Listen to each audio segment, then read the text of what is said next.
Start करते हैं अपना चैप्टर फोर्थ, 12th क्लास की जो सपोर्ट मटेरियल गाइस उसका हम रिव्यू कर रहे हैं। तो फोर्थ चैप्टर है विचारक विश्वास और इमारतें, सांस्कृतिक विकास, लगभग 600 ईस्वी पूर्व से 600 ईस्वी। सो गाइस हमारा जो फर्स्ट पॉइंट है उसमें क्या है, महान दार्शनिकों के विचार भौतिक एवं लिखित परंपराओं में संग्रहित हुए हैं तथा स्थापत्य और मूर्तिकला के माध्यम से अभिव्यक्त हुए हैं। यानी ऐसे महान दार्शनिक, दार्शनिक कौन होते गाइस, दार्शनिक होते हैं महान लोग। कैसे, जैसे गौतम बुद्ध हो गए, ठीक है। तो उन्होंने क्या किया, अपनी जो दार्शनिक अपनी दर्शन से लोगों को क्या किया, नई नई शिक्षा प्रदान की, ठीक है। तो उनसे क्या हुआ, जब उन्होंने अपनी शिक्षा प्रदान की तो वो क्या हुआ, भौतिक और लिखित परंपराओं में संग्रहित हो गए, ठीक है। कहीं ना कहीं वो स्टोर हो गए। इसके बाद क्या हुआ, स्थापत्य व मूर्तिकला के माध्यम से अभिव्यक्त हो रहा है। आज हम बौद्ध धर्म को कैसे मानते हैं, मूर्तिकला देख के, ठीक है गाइस, उनकी किताबें पढ़कर, उनके ग्रंथों को पढ़कर, उनकी विचारों को पढ़कर। तो ये होता है महान दार्शनिकों के विचार, जो पहले स्टोर होते हैं कहीं पे, फिर वहाँ से स्थापत्य और मूर्तिकला के माध्यम से लोगों तक अभिव्यक्त किए जाते हैं, यानी बताए जाते हैं। सेकंड, बौद्ध धर्म के विश्वास और विचारों को जानने का प्रमुख स्रोत सांची का स्तूप है।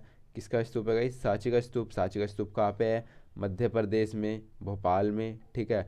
एमपी यानी मध्य प्रदेश, और एमपी मध्य प्रदेश के भोपाल में एक जगह है, सांची का स्तूप है वहाँ पर।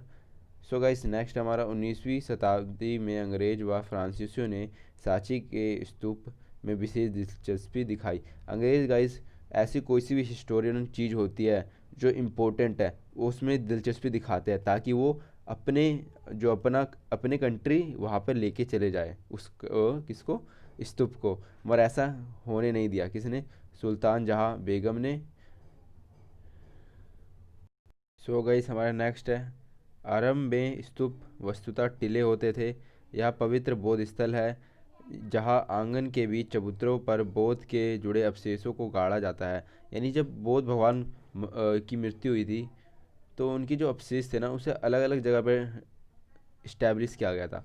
तो जहाँ पर इस्टेब्लिश करते थे वहाँ पर क्या करते थे, पहले चबूतरा बनाते थे बीच में, ठीक है। वहाँ पर उससे जुड़े हुए जो बुद्ध भगवान का पवित्र अंग होता था उसको रख दिया जाता था, ठीक है। चाहे वो बाल हो सकता है, नाखून हो सकता है, ये बताया गया है। और आरंभ में स्तूप क्या था, एक टीला ही था, मगर धीरे धीरे उसका विकास हुआ।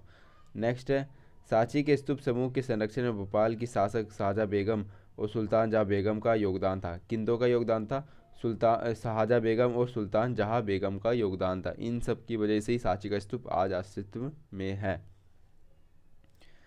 शाहजहाँ बेगम ने यूरोपियों को केवल स्तूप के तोरण द्वार की प्लास्टर प्रकृति ही ले जाने दी।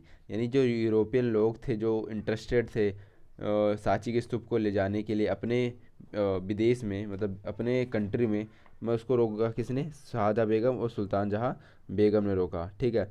सुल्तान जहाँ ने रख रखाव के लिए धन दिया, यहाँ तक कि उन्होंने सांची के स्तूप के लिए धन भी दिया। पहला उनका बचाव किया और क्या ले जाने के लिए इजाज़त दी, तुरंदार की प्लास्टर प्रतिकृति है, जो प्लास्टर की कॉपी होती है ना गाइस, बनाकर ले जाने की इजाज़त दी बस। असली वाला ले जाने की जो इजाज़त है वो नहीं दी। ये सुल्तान जहाँ ने रख रखाव के लिए धन दिया, संग्रहालय व अतिथिशाला बनवाई। इसके अलावा क्या हुआ, पहला बचाया, दूसरा क्या, धन दिया, मनी दिया, संग्रहालय अतिथिशाला बनवाई। जो लोग वहाँ पर आएंगे उनके लिए रहने की जगह यानी अतिथिशाला भी बनवाई। ये संग्रहालय जो जो प्राचीन वस्तुएं वहाँ पे पाई गई उसके लिए संग्रहालय, या पुस्तक रखने के लिए वहाँ पे संग्रहालय बनाए गए। नेक्स्ट, ईसा पूर्व प्रथम शताब्दी में जीवन के रहस्य को समझने के लिए जरस्तुत, युगांशी, सुकरात, प्लेटो, अरस्तु, महावीर, बुद्ध आदि चिंतकों का उदय हुआ। तो हुआ क्या, ईसा पूर्व शताब्दी में रहस्य को समझने के लिए, कुछ रहस्य मतलब रूढ़ी वाली सोच, कुछ ऐसे अंधविश्वास को समझने के लिए इन सब का उदय हुआ। जो जितने भी विचारक, जरस्तु, युगांशी, सुकरात, प्लेटो, अरस्तु, बौद्ध, सबके सब क्या है, महान दार्शनिक है गाइस, जिन्होंने अपनी जो शिक्षा से, अपने दार्शनिक से लोगों को ज्ञान पहुंचाया कि राइट नॉलेज क्या है, अंधविश्वास पर विश्वास ना कीजिए। सो गाइस नेक्स्ट है हमारा, पूर्व वैदिक परंपरा के ऋग्वेद में अग्नि, इंद्र, सोम, ठीक है, अग्नि, इंद्र, सोम आदि इन कई देवताओं की स्तुति है। यज्ञों का विशेष महत्व दर्शाया गया है। यानी पूर्व वैदिक परंपरा में क्या था, अग्नि, इंद्र, सोम आदि इन देवताओं की स्तुति है, यानी इन सब की पूजा, इन सब की आराधना की जाती थी। कब, पूर्व वैदिक परंपरा के अनुसार। मगर अब क्या, अब नेक्स्ट पॉइंट, बुद्ध और महावीर जैसे चिंतकों ने वेदों पर प्रश्न उठाया। अब देखो गाइस, वेदों पर भी प्रश्न उठाया जा रहा है। चार वेद है, ठीक है गाइस, और जीवन का अर्थ और पुनर्जन्म आदि के बारे में जानने का प्रयास किया जा रहा है कि जीवन का अर्थ क्या होता है, यानी इंसान, मनुष्य का जीवन है जो, उसका अर्थ क्या है, वो किस लिए आया है, उसके बारे में, पुनर्जन्म के बारे में, पुनर्जन्म किस पर आधारित है, इसके बारे में भी प्रश्न चिन्ह लगाया है। बौद्ध की शिक्षाओं का संकलन त्रिपिटक में है। त्रिपिटक का मतलब तीन टोकरियाँ, जिसमें तीन चीज़ें हैं, सूत पिटक, विनय पिटक, अभिधम्म पिटक, ठीक है गाइस। नेक्स्ट है, जैन धर्म के प्रवर्तक महावीर की अवधारणा प्रस्तुति की संपूर्ण विश्व प्राणवान है। तो जैन धर्म के अनुसार क्या है, संपूर्ण विश्व प्राणवान है। प्राणवान यानी पत्थर में भी जान है, इनका मानना है, जल में भी, यानी जल में भी जान है, कोई सी भी ऐसी चीज़ जिसे आपको लगता है कि इसमें जान नहीं है, और उसमें भी जान है। किसने बोला? जैन धर्म के महावीर ने, ठीक है। सो गाइस, नेक्स्ट है हमारा, जैन धर्म के पांच प्रमुख व्रत कौन कौन से हैं? सत्य, अहिंसा, अस्तेय, परिग्रह, ये जिसे ब्रह्मचार्य कहते हैं, हत्या ना करना, जैसे चोरी करना, झूठ ना बोलना, ब्रह्मचार्य, और धन का संग्रह ना करना। इन सब पर इन्होंने क्या बताया, ये पांच व्रत है, ये नहीं करोगे तो, ये क्या नाम है, जैन धर्म के प्रमुख पांच व्रत है। इससे क्या होता है, आप ये सब नहीं करोगे तो क्या है, आप एक तरीके से जो माया जाल है उनसे बचे रहोगे। जैसे हत्या ना करना, ठीक है, ये एक तरह से ट्रैप होता है। चोरी ना करना ट्रैप होता है। झूठ ना बोलना, ब्रह्मचार्य का पालन करना, और धन संग्रह ना करना, यानी ज़्यादा धन संग्रह ना करना, वो भी आपके लिए क्या, एक हानिकारक है। सो गाइस, जो हमारा नेक्स्ट है, जैन विद्वानों ने प्राकृतिक संस्कृत तमिल भाषाओं में सांस्कृतिक साहित्य का सृजन किया। कौन सी भाषा को चुना उन्होंने? प्रकृति को भी चुना, संस्कृति को भी चुना, और तमिल भाषा को भी चुना, ठीक है। जैसे जैसे वो चाहते थे कि हम अपने धर्म को और आगे बढ़ाएं, इसलिए उन्होंने जितनी भाषा हो सके जो फेमस है उनका यूज किया। नेक्स्ट, बौद्ध के संदेश सैकड़ों वर्ष के दौरान पूरे उपमहाद्वीप में और उसके बाद मध्य एशिया होते चीन, कोरिया, जापान, श्रीलंका से समुद्र पार कर म्यांमार, थाईलैंड और इंडोनेशिया तक फैले। हुआ क्या, जो बौद्ध धर्म है उसका फैलाव बहुत तेज़ी से इसलिए भी हो पाया क्योंकि मौर्य वंश की जो अशोक है, अशोक शासक था जो महान था, उन्होंने क्या किया, उन्होंने कई कई कई दूर, कई कई किलोमीटर तक, बहुत बहुत दूर तक क्या क्या, बौद्ध धर्म की स्थापना भी करवाई वहाँ पर जाकर, और वहाँ पर लोगों का प्रचार भी किया कि बौद्ध धर्म क्या है, कैसे अपनाया जाए, किन विचारों पर विश्वास करते हैं। इसके अलावा धर्म की स्थापना भी की अशोक ने। और कहाँ तक फैल गया? चीन, Korea, Japan, Sri Lanka, Thailand, Indonesia, यहाँ तक बौद्ध धर्म फैल चुका था, ठीक है गाइस। नेक्स्ट हमारा, बौद्ध के शिष्यों के दल ने संघ की स्थापना की, ठीक है। बुद्ध के अनुयायी कई सामाजिक वर्ग से थे, परंतु संघ में आने पर सब बराबर होते हैं। संघ यानी एक होता है, उनका एक तरीके का ग्रुप होता है गाइस, और आप संघ में आना चाहते हो तो आपको, और आप राजा हो और कोई रंक है, वो दोनों आकर एक ही जगह पर रहेंगे, एक ही तरह, एक ही जैसा खाएंगे, एक ही तरह वस्त्र पहनेंगे, ठीक है। वहाँ पर कोई ऊंच नीच नहीं होगी संघ में, ठीक है। ये नहीं दिखा जाएगा कि आप ब्राह्मण और क्षत्रिय वैसे हो, ऐसा कुछ नहीं, वहाँ पर सब एक समान है, इक्वालिटी वैली है वहाँ पे, इक्वालिटी देखी जाती है। बुद्ध की उपमाता महाप्रजापति गौतमी संघ में आने वाली प्रथम भिक्षुणी थी। देखो गाइस, सबसे पहली जो माता कौन आई थी? महाप्रजापति गौतमी। और ये कौन थी? प्रथम भिक्षुणी। भिक्षुणी यानी जो जो भिक्षा मांगकर खाना खाती है, ऐसी स्त्री जो संघ में आई, वे धम्म की उपदेशकाई बनी। भविष्य में वे थेरी बनी, जिसका अर्थ होता है महिलाएं। ऐसी महिलाएं जिन्हें निर्वाण प्राप्त कर लिया है, यानी ऐसी थेरी मतलब क्या है? ऐसी महिलाएं जिन्होंने निर्वाण प्राप्त कर लिया है। निर्वाण मतलब एक तरीके से मोक्ष प्राप्त कर लिया है उन्होंने। उन्हें अब जो दुनिया की मोह माया, जैसे पैसा हो गया, रॉयल्टी हो गई, इन सब चीज़ों में कोई विश्वास नहीं है अब, ठीक है। वो समझ गया है कि ये एक झूठ है, फ्रेब है, ठीक है। तो उन्हें क्या प्राप्त है? अब निर्वाण प्राप्त है। सो गाइस, नेक्स्ट है, बौद्ध संघ में समाहित होने पर सभी को बराबर माना जाता है, क्योंकि भिक्षु और भिक्षुणी बनने पर अपनी पुरानी पहचान का त्याग करना पड़ता है, चाहे राजा है या रंग का है, दोनों। और क्या नाम है, संघ में रहेंगे, ठीक है, बौद्ध के संघ में रहेंगे, ठीक है, बौद्ध के संघ में रहेंगे, तो दोनों को अपनी जो पहचान है पहले वाली, उसे खोना पड़ेगा, और एक इक्वालिटी, एक समानता के साथ वहाँ पर रहना पड़ेगा। अगर आप मेल हो तो आपको भिक्षु कहा जाएगा, आप फीमेल तो भिक्षुनी कहा जाएगा, यानी भिक्षा के आधार पर अपना जीवन व्यतीत करते हैं। और उनका जीवन भी बहुत कठोर होता था भिक्षा के नाम पर, कि इतना ही आप भिक्षा ले सकते हो, इससे ज़्यादा लोगे तो आपको शेयर करना पड़ेगा, आपको इतने कंबल दिए जाएंगे, इसके अलावा बदला नहीं जाएगा, उसके बदलने के कई नियम थे। तो सो गाइस वो पढ़ आपकी बुक में है। बौद्ध धर्म में निर्वाण का अर्थ है इच्छा का समाप्त कर देना, समाप्त होना, यानी आपकी इच्छा ही समाप्त हो जाना। जैसे मेरे को ज़्यादा पैसा ही नहीं चाहिए, हमें रॉयल्टी नहीं चाहिए, हमें बैंक बैलेंस, घर, मकान, इन सब में इन्हें ही नहीं चाहिए, नहीं, ये क्या हो गया, इच्छा को समाप्त कर दिया।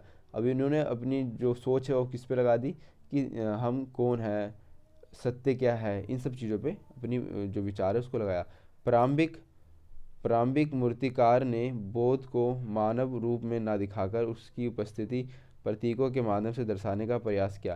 यानी जो प्रारंभिक मूर्तिकारों ने बोध को मानव रूप में ना दिखाकर, यानी शुरू शुरू में क्या हुआ, जो बोध थे ना उनको भगवान के रूप में नहीं दिखाया जा रहा था, किसके रूप में दिखाया रहा था, कि उनकी उपस्थिति प्रतीकों के माध्यम से दर्शाने का प्रयास कर रहे थे। जो उनके प्रतीक थे ना, जो भी उनसे जुड़ी हुई चीज़ें थी, उनके माध्यम से उनकी इंडिकेशन दी जाती थी कि ये भगवान है। ठीक है, मगर जैसे ही टाइम बीता क्या हुआ, बौद्ध भगवान को एक मूर्तिकार के रूप में माना जाने लग गया, कि मूर्ति में हमारे बौद्ध भगवान है।